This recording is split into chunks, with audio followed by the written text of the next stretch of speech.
Nah, untuk praktikum kali ini, pretest tidak saya adakan, tetapi untuk post-test nanti ada jam 4 sore. Jadi setelah kalian kuliah gizi mikro, silakan untuk melakukan post-test untuk praktikum. Hari ini kita akan membahas mengenai gula reduksi. Ya.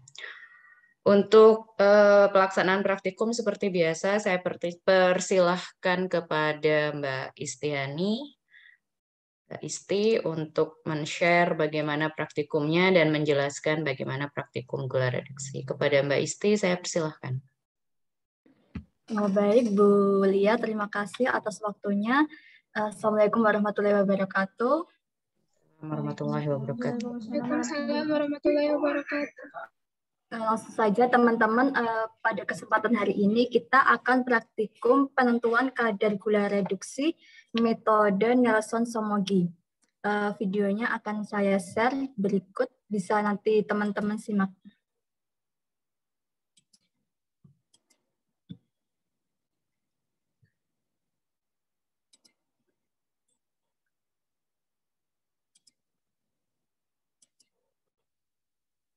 Maaf Bu Lia, belum bisa share screen. Oh, masih belum bisa ya?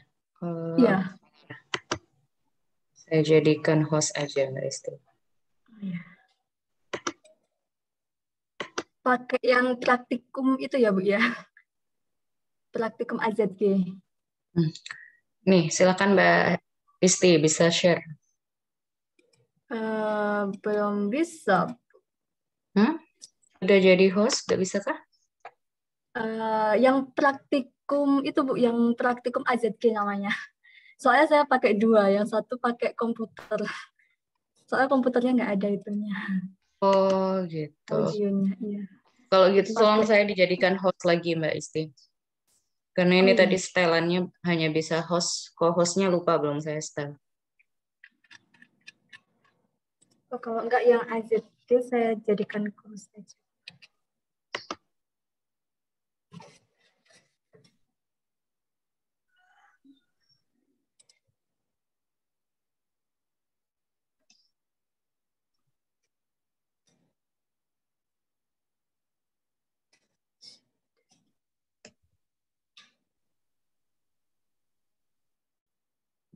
Praktikum AZG-nya aja yang dijadikan host juga bisa. Iya Bu. AZG.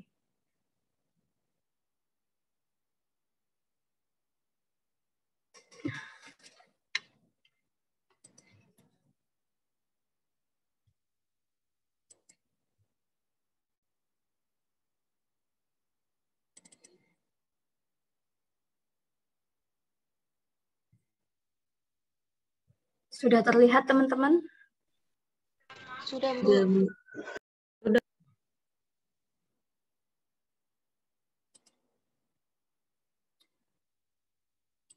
Assalamualaikum warahmatullahi wabarakatuh.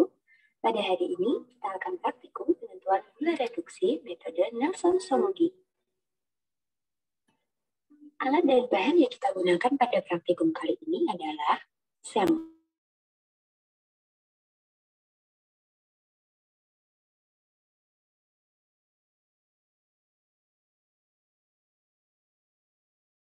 Jalan nggak teman-teman videonya? Enggak Bu, macet. Macet.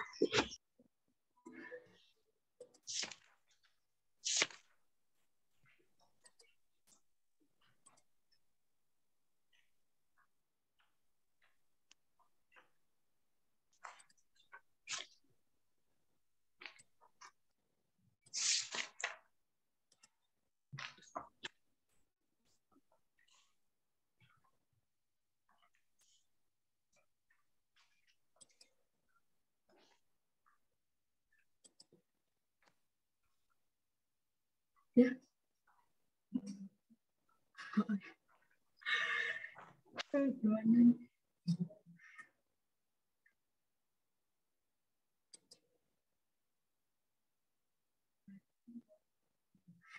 Sebentar ya teman-teman, ini kok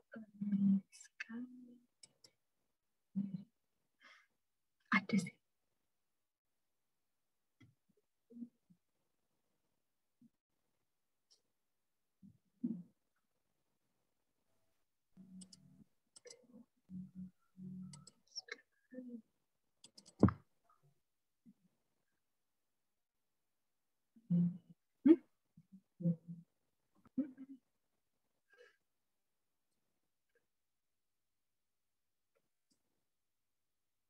Start first screen, please.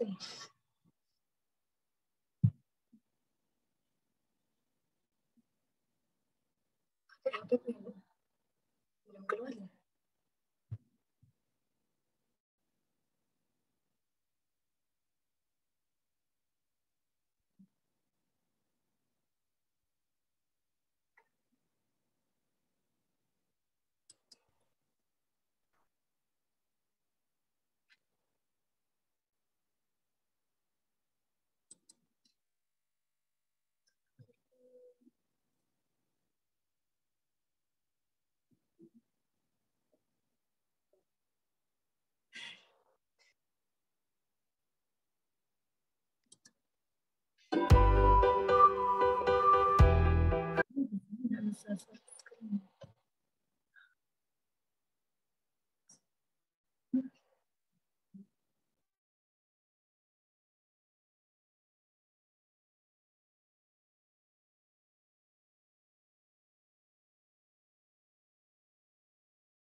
Assalamualaikum warahmatullahi wabarakatuh. Pada hari ini kita akan praktikum penentuan gula reduksi metode Nelson-Somogyi. Alat dan bahan yang kita gunakan pada praktikum kali ini adalah sampel, tabung reaksi,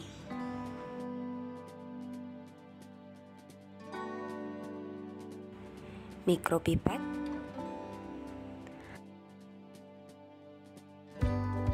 labu ukur,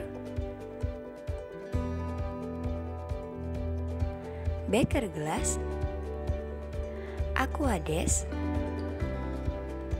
reagen Nelson, reagensia arsenomolybdat, glukosa anhidrat, dan penangas air, kompor dan beker gelas yang diisi air. Yang pertama, timbang glukosa anhidrat sebanyak 1 gram.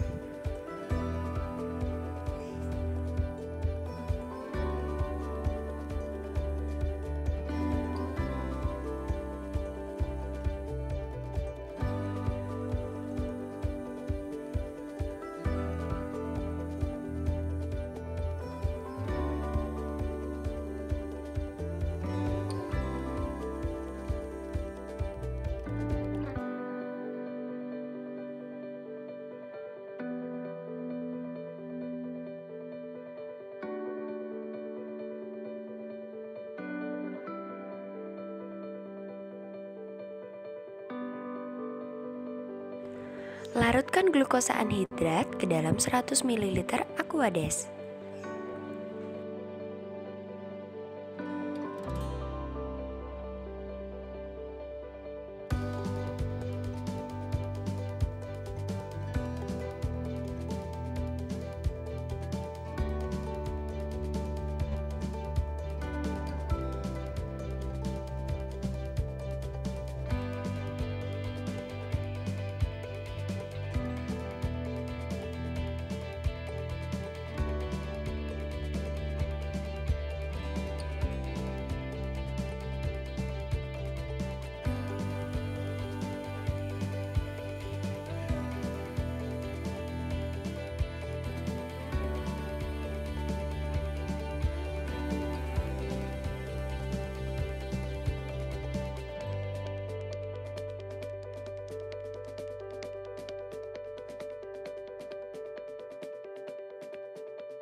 Gocok sampai larutan terlarut.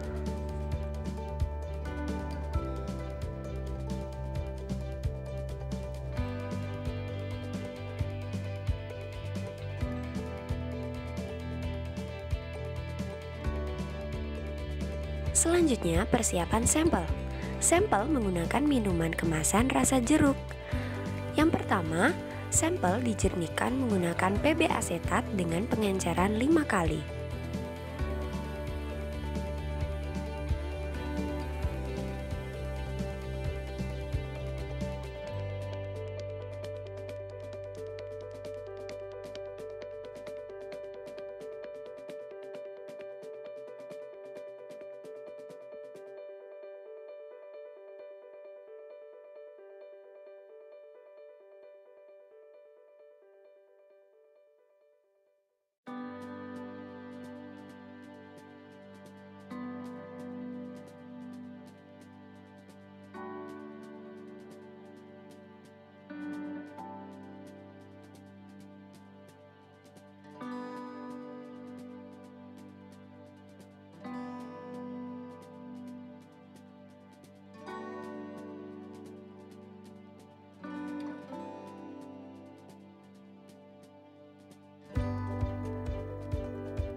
Lalu, sampel dijernihkan menggunakan PB asetat dengan pengenceran 10 kali.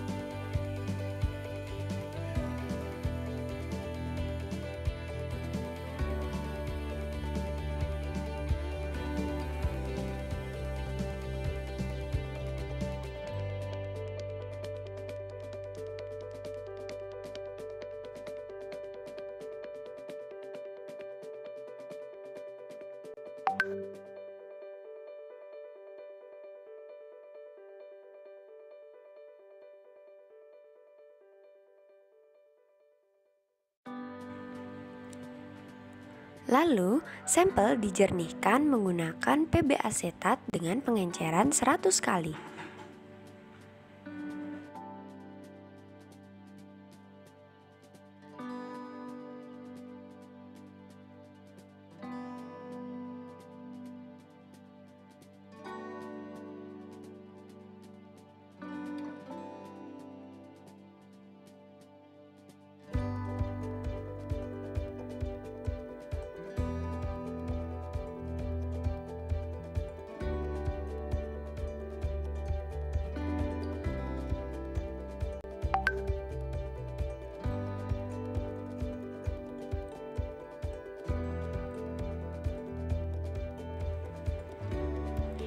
Dan sampel dijernihkan menggunakan PB asetat dengan pengenceran 1000 kali.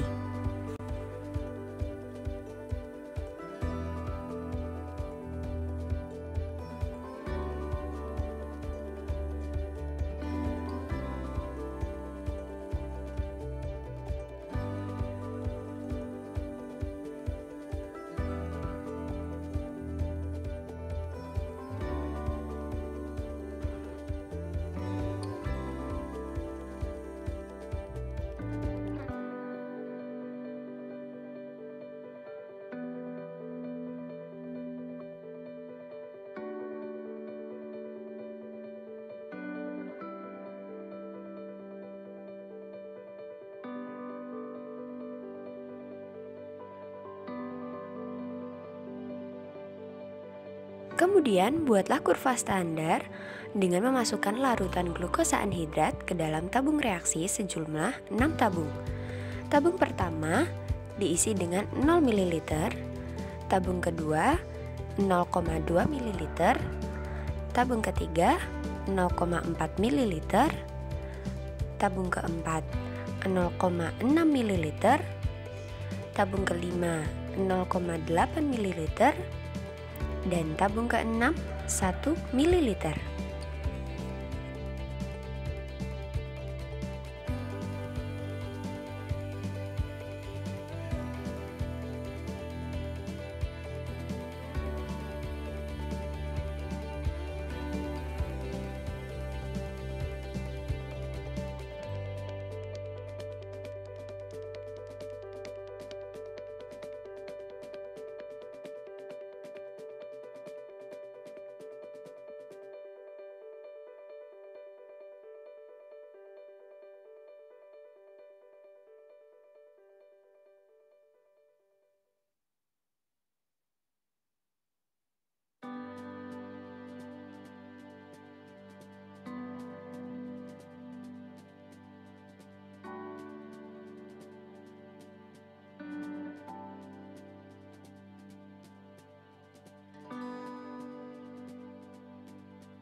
Selanjutnya, masukkan Aquades ke dalam tabung reaksi sejumlah 6 tabung dengan tabung pertama 1 ml,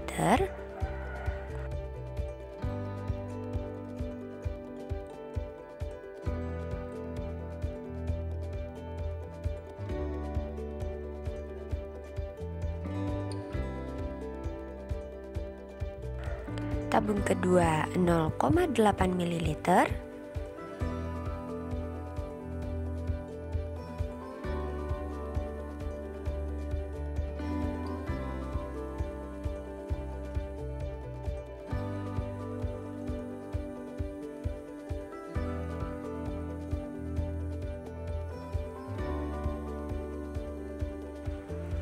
tabung ketiga 0,6 ml,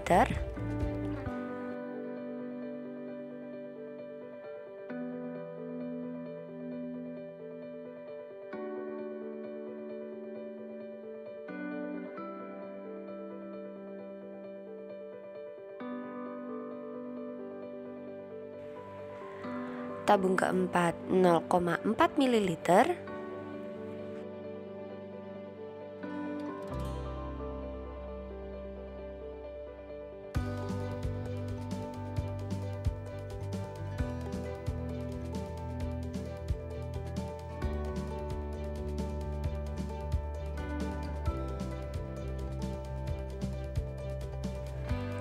tabung kelima 0,2 ml,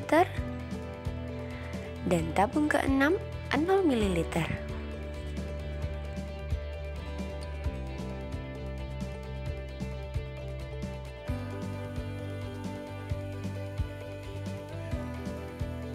Selanjutnya, membuat sampel. Ambil 1 ml larutan sampel jernih. Sampel yang digunakan pada video ini yaitu sampel dengan pengenceran 10 kali.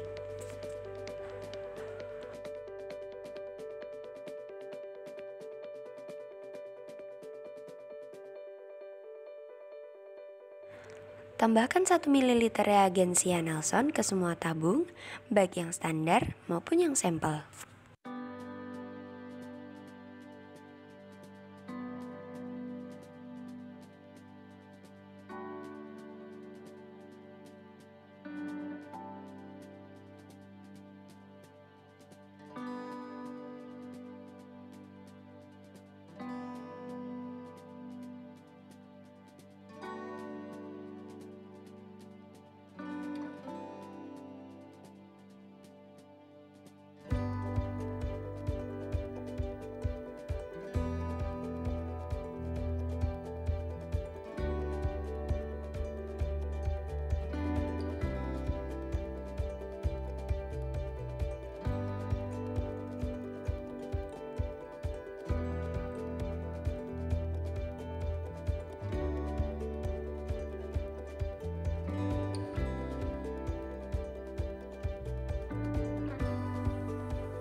Panaskan semua tabung dengan air mendidih selama 20 menit.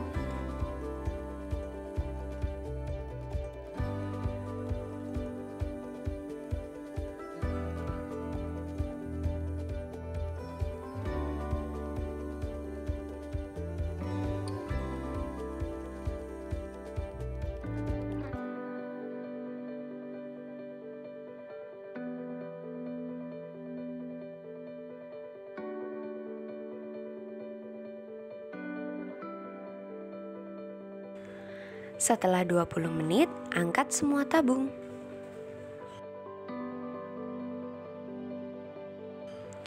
Dinginkan dalam air dengan suhu sampai 25 derajat Celcius.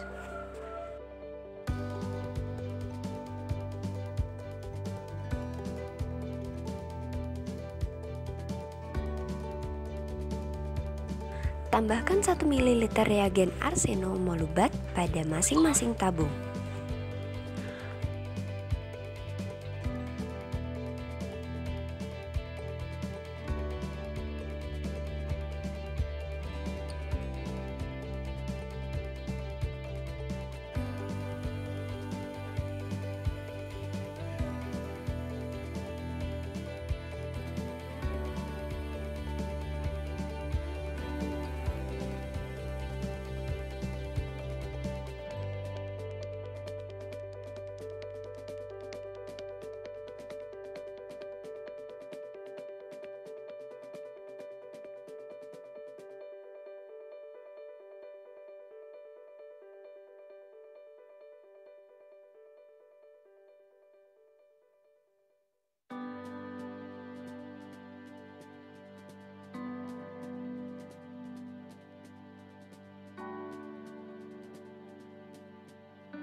Kocok sampai homogen.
Ukur absorbansinya dengan spektrofotometer dengan spektrum 540 nm dan catat hasilnya.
Berikut hasil dari absorbansinya. Selanjutnya kita beralih ke perhitungan gula reduksi. Sesuai dengan hasil dari praktikum yang telah dilakukan, didapatkan tabel berikut dengan absorban sampel sebesar 0,939 dengan faktor pengenceran 10 kali. Selanjutnya, langkah pertama yang dilakukan adalah blok seluruh tabel mulai dari angka 0 hingga angka hasil terakhir. Selanjutnya, pilih insert, lalu pilih scatter, lalu akan muncul grafik sebagai berikut. Selanjutnya, chart title diubah menjadi kurva larutan standar. Sedangkan untuk axis title pada sumbu Y diubah menjadi absorban. Sedangkan untuk axis title dengan sumbu X diubah menjadi kadar gula reduksi. Selanjutnya, kita akan melakukan persamaan garis pada kurva standar, di mana Y sama dengan AX plus B, Y sama dengan 0,0161X ditambah 0,1936. Lalu 0,939 yang merupakan absorban sampel sama dengan 0,0161X ditambah 0,1936. Kemudian 0,0161X sama dengan 0,939 dikurangi 0,1936, maka X sama dengan, kita menggunakan rumus 0,939 dikurangi 0,1936 dalam kurung, tutup kurung, dibagi 0,0161. Maka hasil dari X adalah 46,29814 ppm. Selanjutnya kita beralih ke perhitungan kadar gula reduksi dengan metode Nelson-Somogyi. Diketahui X sama dengan 42,29814. Kita menggunakan sampel dengan pengenceran 10 kali yang sama dengan 5 ml dengan sampel yang ditimbang yaitu 5 gram. Maka FP dalam kurung sampel sama dengan volume akhir dibagi volume awal, yaitu 50 dibagi 5 sama dengan 10. Selanjutnya, hasil persen gula reduksi dengan rumus kadar gula reduksi sama dengan XXFP dibagi mg sampel dikali 100 sama dengan 42,29814 dikali 10 dibagi 5000 dikali 100. Maka kadar gula reduksi sebesar 9,26%.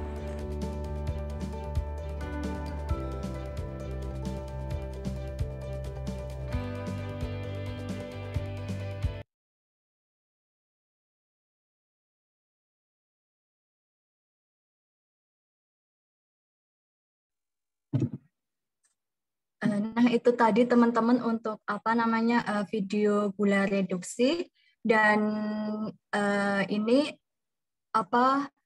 sampel yang kita gunakan itu minuman kemasan tadi berwarna kuning ya teman-teman. Ini bisa saya sharekan, ada kandungan gizinya.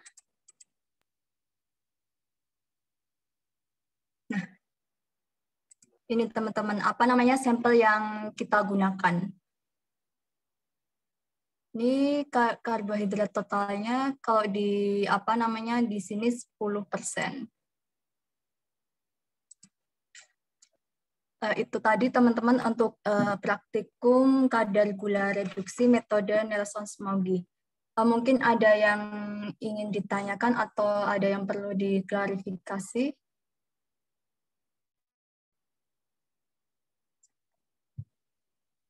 Silahkan jika mau bertanya mengenai proses praktikumnya, karena kalian tidak praktikum secara langsung, jadi mungkin sedikit bingung bagaimana penggojokannya tadi dan lain sebagainya. Silahkan ditanyakan.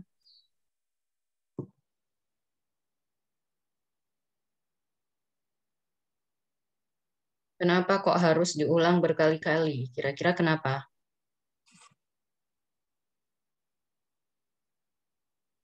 Kenapa kok ada banyak sekali pengenceran?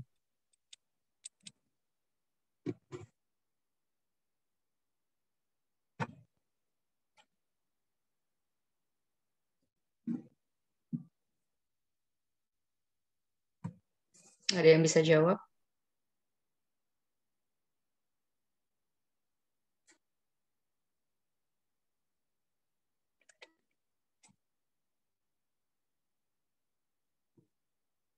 Nggak ada yang bisa jawab, tapi tidak ada pertanyaan. Kok lucu sih?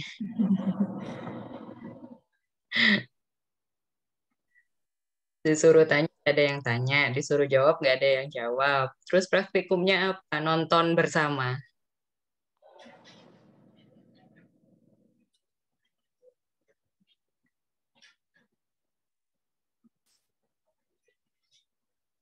Nonton bioskop aja Mbak Isti. Kita kasih tonton Venom ya, yang lagi tayang sekarang. Kalau nonton praktikum ya buat apa? Yuk, apa yang mau ditanyakan? Silahkan. Atau yang bisa menjawab pertanyaan saya tadi. Kenapa kok diulang-ulang? Kenapa harus banyak sekali pengenceran? Untuk apa itu?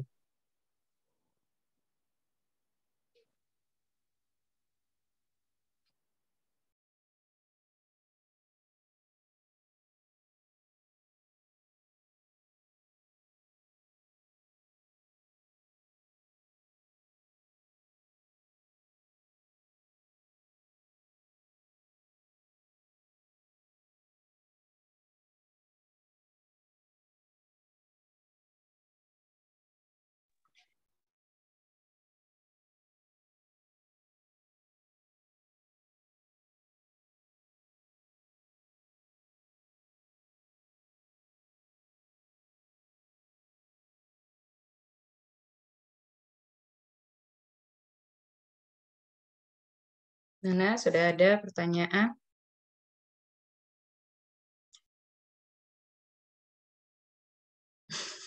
Mbak Siti Mutmainah udah bingung garu-garu kepala.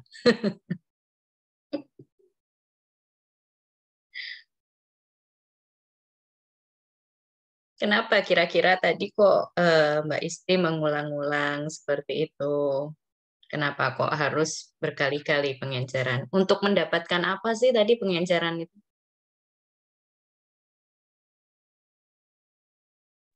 Mungkin untuk mendapatkan hasil yang konstan kayak gitu, Bu. Mendapatkan hasil yang konstan, yakinkah? Tadi untuk apa sih dihitung sama Mbak Isti, dimasukkan ke dalam Excel itu untuk apa?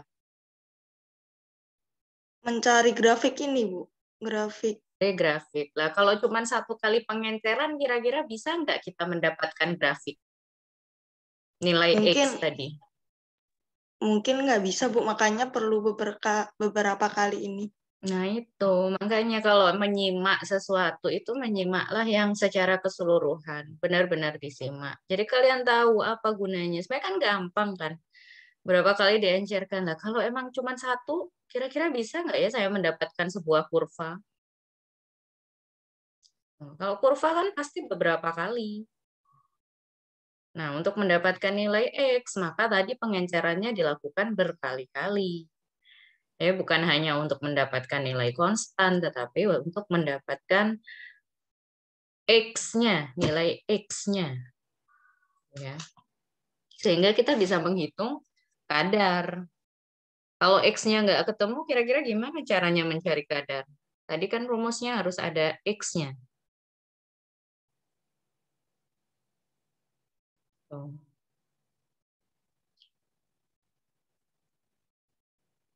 Yuk, apalagi ada yang mau ditanyakan nggak? Sebelum saya yang bertanya lagi nih. Kalau nggak ada yang bertanya, saya yang bertanya nih nanti.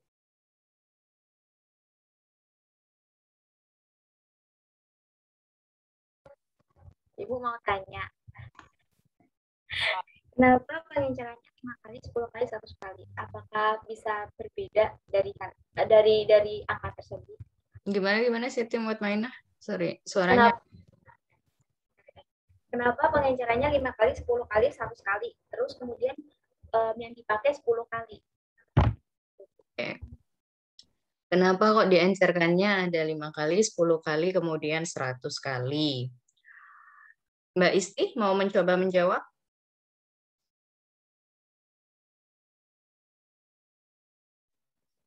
Nah, jadi itu harus diencerkan biar supaya kebaca di spektrofotometernya. Jadi kan spektrofotometer itu kebaca ketika dia tidak terlalu keruh. Jadi mengapa kita mencoba beberapa kali pengenceran, salah satunya supaya nanti ketika dibaca di spektrofotometernya itu terbaca dan nanti bisa menghasilkan absorbansi seperti itu. Mungkin Bu Lia bisa menambahkan. Oke. Jadi sebenarnya sudah benar apa yang dikatakan Mbak Isti. Jadi memang kenapa kok kita mengencerkannya itu 5, 10, sampai 100. Nah, kemarin itu kita sudah mencoba berbagai macam pengenceran dan memang istilahnya pengencerannya itu ternyata sampai di angka 100 ya memang Mbak Isti ya sebenarnya kalau untuk pengenceran agar bisa terbaca di spektrofotometri tadi. Nah, pengencerannya tadi digunakan untuk apa? Dia digunakan untuk mencari nilai X atau konsentrasinya. Gitu. Tapi yang sayangnya untuk spektrofotometri kita bisanya mencari sampai ke angka 100 pengencerannya. Jadi sampai banyak gitu maksudnya. Seharusnya cuma 5, 10, 20 ya Mbak Isti kalau nggak salah ya. Iya. 10, 20. Cuman spektro kita ternyata membacanya di angka 100 waktu itu. Oh ya. Baik Ibu, terima kasih. Oke, sama-sama. Yang lain silahkan, apa yang mau ditanyakan lagi?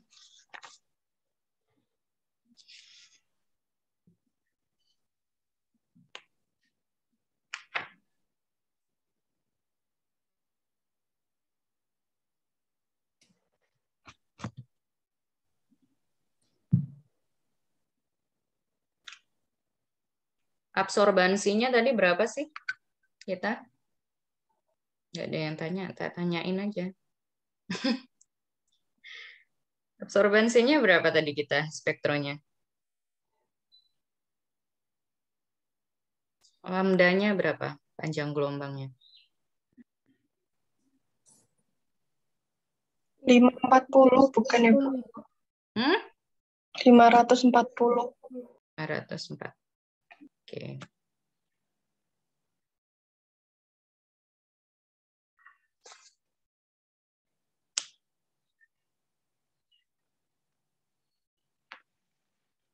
Silakan, ada yang mau bertanya lagi?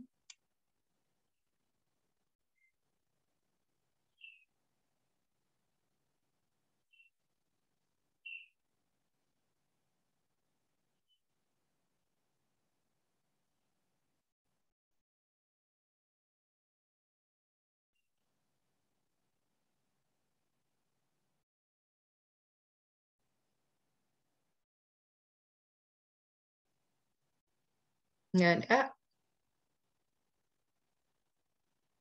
Udah ngerti semua ya, berarti udah siap post-testnya lah. Belum Bu. Bu mau tanya Bu. Ya, silahkan. Itu tadi kan dipanasin di air mendidihnya 20 menit. Dan setelah dipanaskan tadi itu ada perubahan warna. Jika sebelum 20 menit itu udah perubahan warna, apakah dimatikan saja? Atau ketika lebih dari 20 menit tapi belum ada perubahan warna, apa diterusin gitu? Atau harus pas 20 menit gitu? Silakan Mbak Isti, apakah ada pernyataan dari Mbak Isti dulu sebagai laborannya dulu? Jadi kita sesuai dengan modulnya yaitu pas 20 menit dipanaskan gitu. Untuk mereduksinya seperti itu. Oke. Jadi sebenarnya gini, kalau misalnya apakah ada perubahan warna atau tidak, ya memang ketika perubahan warna sudah terjadi gitu ya, itu boleh di stop. Karena yang kita gunakan adalah ketika dia sudah jernih. Gitu. Nah, kebetulan di tempat Mbak Isti, kita sudah lakukan berbagai macam percobaan dan itu memang mengambil dari modul percobaan dari beberapa universitas dan beberapa sumber, itu memang di angka 20 menit kira-kiranya segitu. Gitu.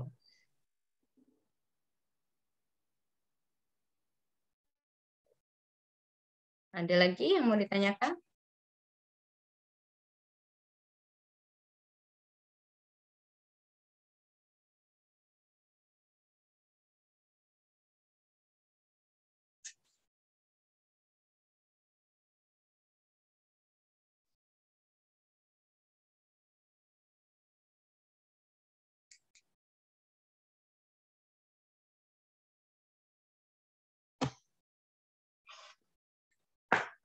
Yuk, yang mau bertanya lagi. Ini yang masuk baru Siti Mutmainah nih, yang lainnya kagak ada yang masuk nih kayaknya. Yang bertanya cuma Mbak Siti Mutmainah ya, sama tadi Mbak Nur Takia menjawab. Sama Mbak Adinda Niken.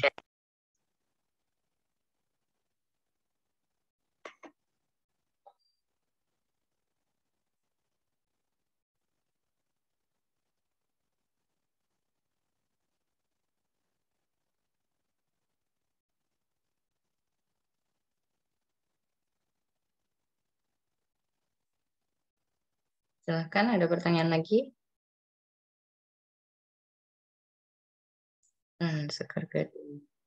Apa tujuan pembersihan leher tabung saat penjernihan sampel? Apakah nantinya mempengaruhi hasil jika tidak dibersihkan? Nah, silakan Mbak Isti dulu sebagai laborannya. Gimana Mbak Isti? Kenapa kok dibersihkan berkali-kali sama Mbak Isti? Oh ya, kenapa pembersihan leher tabung saat penjernihan sampel? Untuk supaya tidak ada tambahan air di di pengencerannya. Kan kalau nggak dibersihkan kan nanti bisa menambah volume air tuh di pengencerannya. Jadi harus dibersihkan dahulu supaya nanti tidak menambahkan encer gitu. Jadi dibersihkan dengan menggunakan kertas saring seperti itu. Dan jangan sampai mencelup, tapi kertas saringnya juga jangan sampai mencelup ke bawahnya karena nanti akan mempengaruhi pengencerannya. Jadi itu harus hati-hati gitu karena nanti bisa mempengaruhi pengenceran seperti itu. Itu kuliah mungkin bisa menambahkan. Ya, sebenarnya sudah tepat yang dijawab oleh Mbak Isti ya. Jadi memang kenapa kok kita berkali-kali harus membersihkan gitu ya? Itu agar tidak menambah volume sehingga pengencerannya tidak semakin bertambah. Tuh. Jadi kalau misalnya ditanya apakah mempengaruhi hasil, bisa jadi mempengaruhi hasil jika ternyata banyak yang menempel di dinding-dindingnya. Jadi satu kali nuang misalnya, oh dia menempel. Kemudian satu kali nuang lagi dia menempel. Kalau dia semakin banyak yang menempel kemudian jatuh, ya berarti dia akan mempengaruhi hasil. Kalau cuma sedikit aja sih sebenarnya tidak mempengaruhi hasil ya. Kalau cuma sedikit banget. Cuman daripada kita was-was ini sedikit atau banyak ya yang menempel, nah lebih baik dibersihkan. Oke, ada lagi pertanyaan sepertinya Mbak siapa nih? Fauzia. Prosedur penggojokan apakah ada penentuan waktunya atau sudah disetting oleh alat yang digunakan untuk menggojok? Silakan Mbak Isti dulu. Oh ya, nggak ada Mbak untuk penggojokannya. Kita penggojokannya yang penting larutannya itu homogen seperti itu. Ketika sudah terlihat homogen ya berarti sudah cukup seperti itu. Oke. Pernyataan Mbak Isti udah benar ya jawabannya. Karena memang kalau menggojok itu sebenarnya tidak ada berapa waktunya atau harus disetting berapa gitu ya. Itu nggak ada. Hanya saja kan ini cairan bersama dengan cairan ya. Jadi akan lebih cepat sebenarnya untuk menghomogenkan. Beda kalau misalnya satunya padatan, satunya adalah cairan. Nah, untuk menggojoknya memang kita akan lihat dulu apakah butir-butir kristalnya tadi itu sudah benar-benar larut. Contohnya misalnya kalian bikin teh gitu ya, gula dengan teh. Kan gulanya kalian akan lihat kapan dia homogen. Nah, itu kan ketika kristal gulanya itu sudah habis semua di dasar gitu kan. Nah, ini sama seperti itu karena tadi cairan dengan cairan yang dipraktekkan oleh Mbak Isti ya, itu kan cairan dengan cairan. Maka itu akan lebih cepat untuk homogen sebenarnya. Jadi beberapa kali menggojok begini saja itu sebenarnya sudah tercampur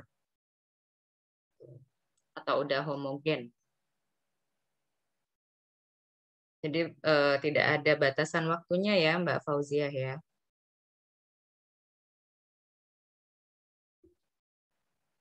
Oke, yang lain ada pertanyaan?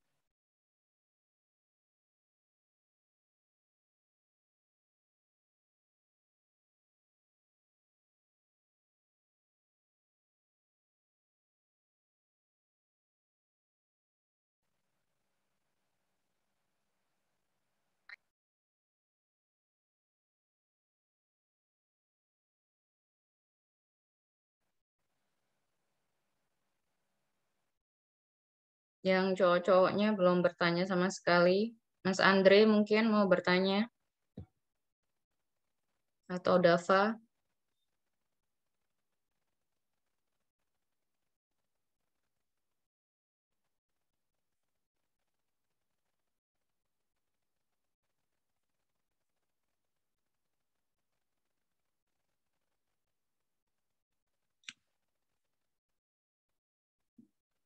Ya, kalau nggak ada, coba saya tanya sama Dava. Dava, tadi berapa banyak tabungnya yang dipakai selama proses eh, pengenceran? Tadi kan ada berbagai macam tuh. Itu berapa banyak?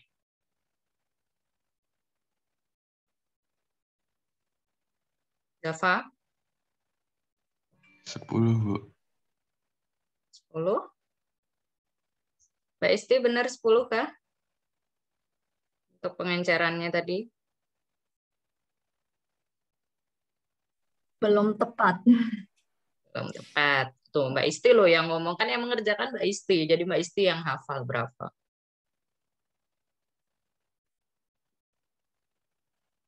Dari mana 10, Dava?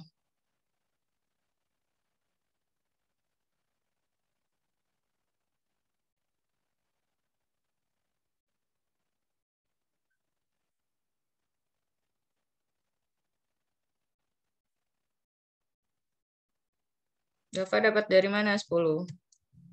Tadi kan saya di ACC-nya pas tengah-tengah video kan, Bu. Nah, itu yang saya apa?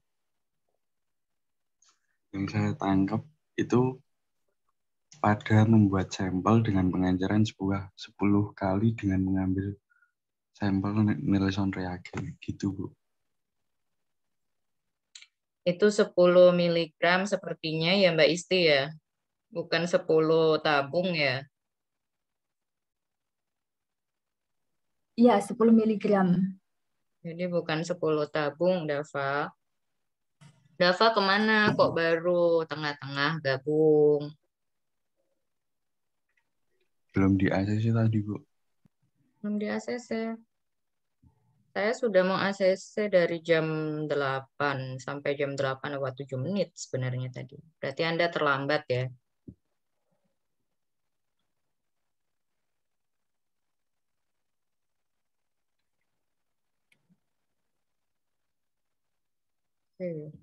Ada yang bisa jawab tadi berapa tabungnya? 6 tabung, Bu. 6 tabung.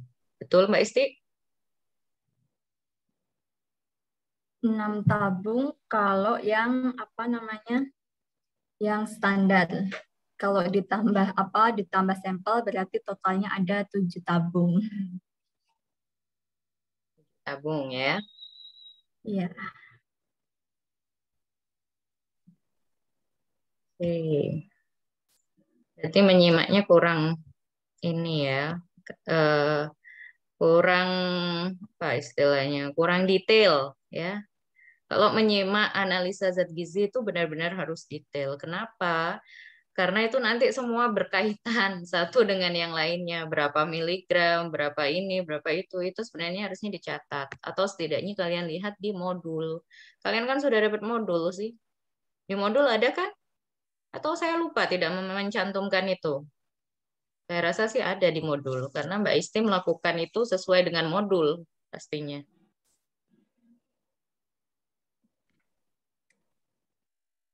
Ya.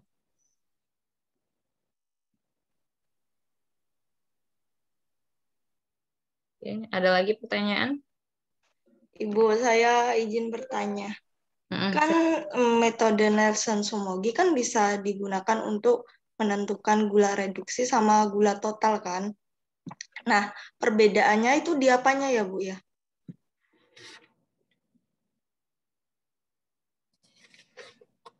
Mencoba menjawab atau saya jawab dulu? Langsung Ibu saja kalau ini. Perbedaannya di mana? Nah, perbedaannya sebenarnya antara gula reduksi dengan gula total memang tidak apa ya istilahnya kalau dari segi prosedur sebenarnya sama kalau menurut saya ya karena kalau pakai gula reduksi sama-sama pakai 10 mili sampel ya, kemudian juga sama masih pakai PB asetat. Tadi juga kita pakai PB asetat, kemudian juga ada penambahan Na oksalat kalau yang pakai gula reduksi. Tapi kalau pakai yang apa namanya Nelson itu nanti akan ada penambahan reagen dari Nelson Somogy-nya. Seperti itu sepertinya ya Mbak Isti ya kalau dari segi prosedur. Iya, Bu. Sama kalau penentuan kadar gula total itu ada penambahan HCl juga 30%. Oh iya, HCl. Ya, betul. Ada Iya. HCl. Tuh ya, jadi perbedaannya di prosedurnya nanti, Mbak. Gula reduksi dengan gula total. Oke, Bu. Makasih, Bu. Oke, sama-sama.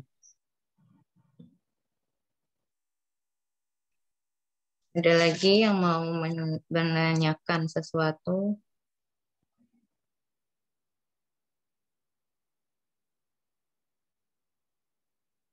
Sebenarnya prosedur ini bisa dilanjut untuk penentuan kadar sukrosa ya sebenarnya. Gimana caranya? Nanti sukrosa itu nanti adalah kadar dari gula total tadi dikurangi dengan gula reduksi sebelum dihidrolisis. Itu adalah rumusnya untuk penentuan sukrosa.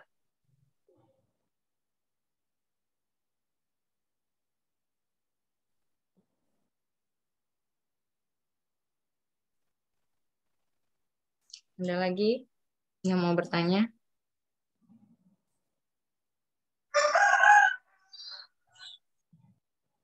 Ada ayam yang mau tanya tuh di depan.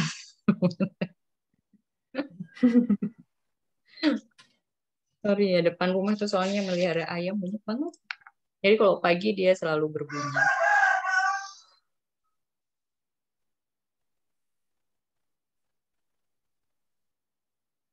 Ada lagi yang mau ditanyakan? Nggak ada? Nur Faiza. Gue izin bertanya yang hasil akhir itu kenapa ada konsentrasi 0, 20, 40, 60, 80, dan 100? Apakah ini berhubungan dengan banyak larutan yang dikasih di setiap tabung? Larutan yang dikasih di setiap tabung. Oke, Mbak Nur Faiza. Sebenarnya kalau masalah ini itu adalah untuk mendapatkan konsentrasi ya. Konsentrasi yang bisa dibaca juga di spektrofotometer milik kita. Tuh, dan apakah yang dikasih di setiap tabung itu harus sama seperti ini? Sebenarnya enggak, boleh aja pakai kelipatan misalnya 10, 0, 10, 20, 30 itu boleh sebenarnya. Cuman di tempat kita itu kita melakukan berkali-kali uji gitu ya. Kalau menggunakan dia yang rendah, spektro kita nggak bisa membaca. Sehingga kita akhirnya mendapatkan konsentrasi itu sekian. Gitu. Ya, jadi memang kalau konsentrasi harus di plotkan dengan alat yang kita punya. Kalau alatnya sensitif, maka menggunakan kelipatan 10 saja itu sebenarnya bisa. Tuh ya, bisa dibaca. Tapi karena punya kita ini kan sudah berumur ya spektronya. Spektronya sudah berumur, kemudian ya akhirnya butuh konsentrasi yang lebih encer lagi baru bisa terbaca.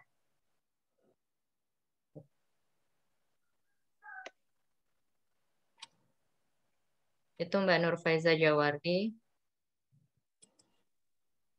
Baik Bu, makasih. Oke, sama-sama.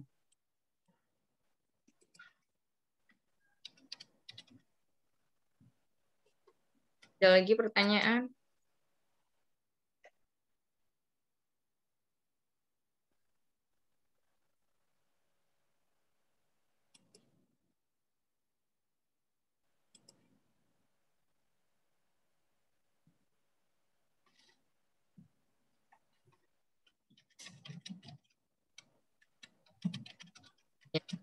Zoom-nya si Giva, sabun terkenal masih ya.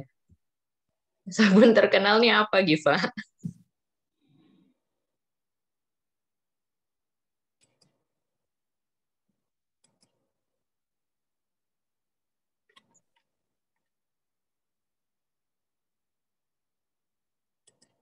Silahkan kalau ada pertanyaan. Prosedurnya udah pas? Udah paham?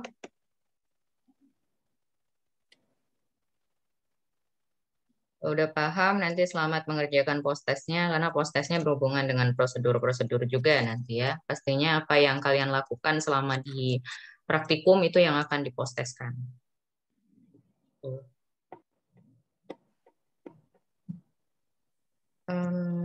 Cara membuat kurvanya udah paham ya? Sudah, Bu. Ibu izin bertanya bagaimana cara menentukan panjang gelombang. Nah, Mbak Isti, panjang gelombang gimana cara menentukannya kalau di spektrum, Mbak Isti? Kalau di kita kan spektronya kan lama, jadi udah sesuai di prosedurnya langsung 540 tadi ya, Mbak. Cuma kalau misalnya di spektro yang UV vis itu nanti bisa ditentukan ada kayak semacam Excel-nya seperti itu bentukannya. Seperti itu. Tapi kalau di kita ya langsung ditentukan aja, tinggal diputar aja 540 gitu. Jadi kita tidak bisa menentukan kalau di spektrofotometer kita gitu, tidak bisa menentukan oh ini cocoknya pakai panjang gelombang berapa gitu. Jadi langsung sesuai prosedur aja. Tinggal nanti kita putar di spektronya seperti itu. Oke, jadi sebenarnya ini yang mau ditanyakan bagaimana cara menentukan panjang gelombang itu maksudnya apakah antar sampel atau bagaimana cara menentukan panjang gelombang di alatnya. Kalau di alatnya itu kita cuma tinggal puter aja gitu ya, mau yang mana, apa pencet atau puter, tergantung dari jenis spektronya gitu ya. Ada yang pakai pencetan, dipencet dulu mau pilih berapa panjang gelombangnya. Ada yang pakai puteran, ya itu tergantung dari jenis spektronya nanti. Itu kalau yang ditanyakan adalah bagaimana menentukan panjang gelombang untuk di spektro. Tetapi kalau untuk menentukan panjang gelombang di sampel atau di suatu percobaan, maka kita harus cari dari literaturnya, Mbak. Jadi literaturnya berapa? Kalau tadi memang yang digunakan adalah 540. Gitu ya. Jadi nanti tergantung dari literatur yang Anda dapatkan dan jenis dari spektronya juga itu akan mempengaruhi dari panjang gelombangnya. Itu Mbak Rani Suhira. Jadi tergantung yang Anda tanyakan yang mana, apakah menentukan panjang gelombang pada alat ataukah panjang gelombang pada masing-masing percobaan. Kalau masing-masing percobaan berarti ya cari literatur, nggak ada cara lain karena kita tidak mencari secara satu persatu. Ini bisa nggak kalau pakai 540 lambda? Ini bisa nggak kalau misalnya pakai 600 lambda atau 700 lambda? Nah, itu tergantung dari literaturnya karena kita lebih cepat untuk mencarinya pada literatur dibanding kita mencoba-coba sendiri gitu ya. Kecuali kalau konsentrasi tadi, karena kalau konsentrasi tergantung pada alat yang kita punya. Kalau alatnya semakin lama, biasanya udah semakin tidak bisa mendeteksi secara rinci gitu ya, secara lebih detail, nggak sensitif lah istilahnya. Ya. Baik Ibu, terima kasih. Oke, sama-sama. Ada lagi yang mau bertanya?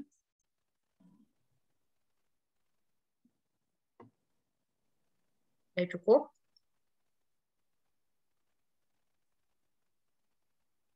Oke, udah cukup. Dari Mbak Esti, apakah ada tambahan?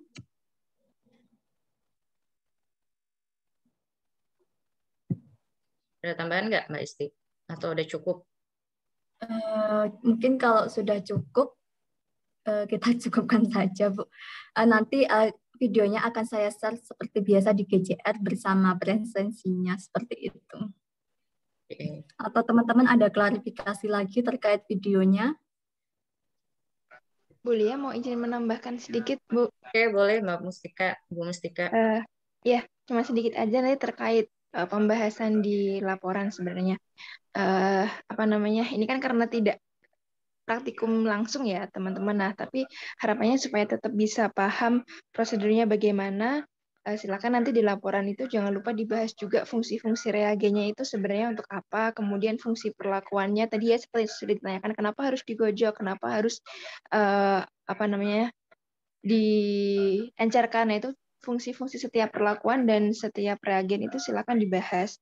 Kemudian tadi kan Mbak Isti di yang terakhir tadi menyampaikan ini ya apa namanya informasi nilai gizi pada produk yang kita uji. Nah, itu silakan dibandingkan gula yang dicantumkan di informasi nilai gizi pada kemasan itu berapa ya, silakan dibandingkan persentasenya.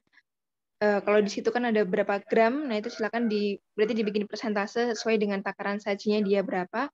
Kemudian dibandingkan dengan hasil analisis gula reduksi yang kita peroleh gitu. Nah, kemudian silakan dicari referensi ya, bisa berupa peraturan regulasi tentang pencantuman informasi nilai gizi itu. Kalau gula yang tercantum di informasi nilai gizi itu termasuk gula apa saja, apakah itu kemudian sama atau tidak, dan hasilnya apakah persentasenya juga sama atau tidak. Kalau misalkan ada perbedaan, silakan nanti bisa direview kira-kira apa saja faktor-faktor yang memungkinkan menyebabkan perbedaan tersebut.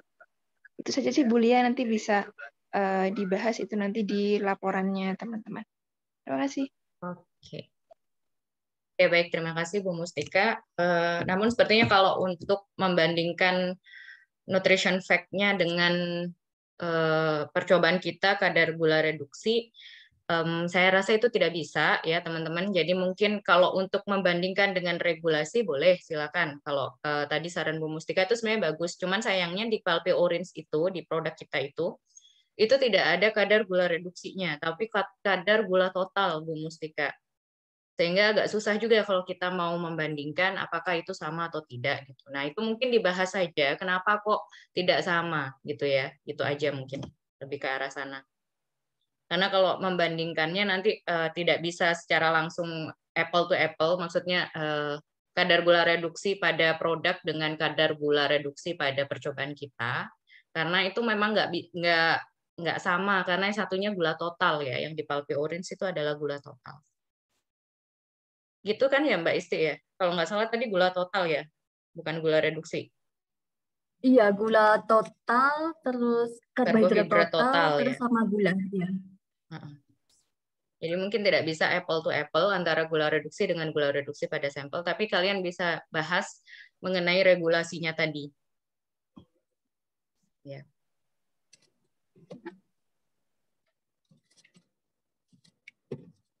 Oke.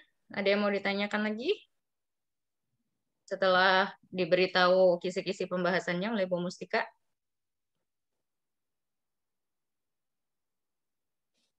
Oke, kalau tidak ada, saya cukupkan untuk materi praktikum kita hari ini. Semoga bermanfaat ya. Materinya cukup singkat sebenarnya, cuman saya harap sebenarnya lebih banyak pada diskusi ya. Diskusinya bagaimananya, karena saya tahu tidak melakukan secara langsung itu justru biasanya lebih bingung sebenarnya. Tapi sepertinya kalian canggih-canggih karena tidak terlalu banyak pertanyaan. Jadi saya rasa sudah cukup pintar dan canggih-canggih semua, dari video aja udah bisa gitu ya.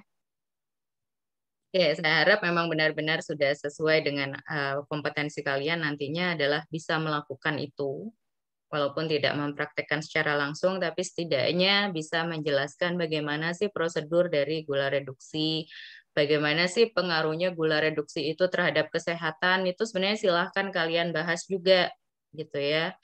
Jadi kalian bisa menghubungkan gula reduksi ini akan menimbulkan apa sih kepada kesehatan pasien saya nantinya atau klien saya nantinya gitu.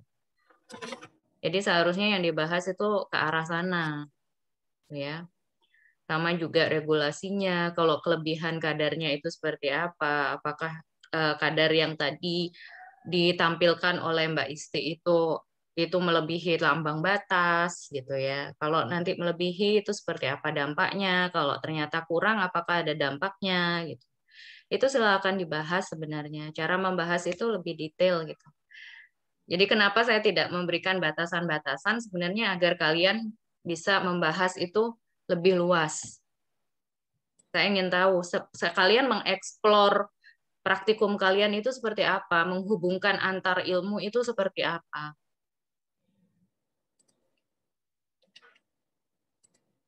Ya. Oke. Kalau tidak ada pertanyaan lagi, saya cukupkan sekian. Saya mohon maaf apabila ada salah-salah kata. Saya mewakili Mbak Isti dan juga Bu Mustika di sini. Kami semua memohon maaf apabila ada kesalahan dari apa yang kita sampaikan. Selebihnya, saya mengucapkan terima kasih sudah mengikuti materi praktikum kita hari ini dengan sangat baik dan tertib gitu ya. Walaupun sebagian masih tetap off cam, padahal sudah saya jelaskan bahwa kalau praktikum saya mengharapkan itu adalah on cam. Ya, kenapa saya mengharapkan on cam? Salah satunya adalah saya ingin kalian lebih fokus untuk melihat praktikum dibandingkan dengan cara off cam yang biasanya sambil tidur-tiduran, sambil ditinggal bikin Indomie dan lain sebagainya gitu ya, atau bikin kopi gitu. Nah, itu yang tidak saya harapkan sebenarnya kalau kalian off cam. Walaupun jika kalian terkendala sinyal, saya memperbolehkan kalian off cam. Tapi ini yang nggak terkendala sinyal pun semuanya pada off cam gitu ya. I don't know. Oke, kita tutup praktikum kita kali ini dengan bacaan hamdalah dan kafaratul majelis.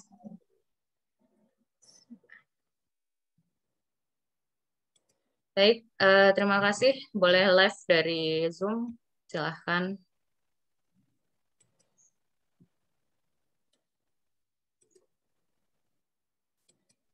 Terima kasih, Bu. Terima kasih, Bu.